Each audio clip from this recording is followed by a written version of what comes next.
skin care တွေစသုံးခါစမှာအဖုတွေကပေါက်လာလို့ရှင်လေ skin care ကိုမကောင်းဘူးလို့ထင်တတ်ကြရနော်skin care ရလည်းမကောင်းပါဘူးဆိုပြီးတော့အမှန် skin care ကမကောင်းတာတော့မဟုတ်ဘူးပေါ့နော်ကိုကအခုမှစပြီးသုံးခါစမှာအဲ့လိုဖြစ်တယ်ကိုသုံးတဲ့ပစ္စည်းကကိုနဲ့တိတ်မကိုက်လို့ပေါ့တစ်ကြီးဖြစ်နေလို့ကိုကအစီပြန်တဲ့အသားရည်ကိုသုံးရမဲ့ skin care ဆိုကြဲလေးတွေသုံးတယ်အစီကဘာဖြစ်လို့လဲဆိုတော့အစီလေးတွေကထွက်လာလို့ရှင်မှုညက်မောက်မှာပိတ်ပင်မဲ့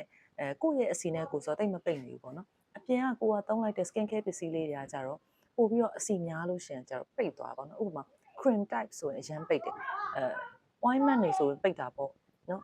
အဲ့တော့ကြတော့ကိုကအစီပြတ်တဲ့အသားကြီးဆိုလို့ရှင် gel လိုဟာမျိုးသုံးမယ် watery gel လိုမျိုးသုံးမယ်ဒါမှမဟုတ်လို့ရှင် lotion သုံးမယ်ပေါ့နော် emulsion လည်းသုံးလို့ရတယ်အဲ့လိုမျိုးမသုံးမိဘဲနဲ့ကိုက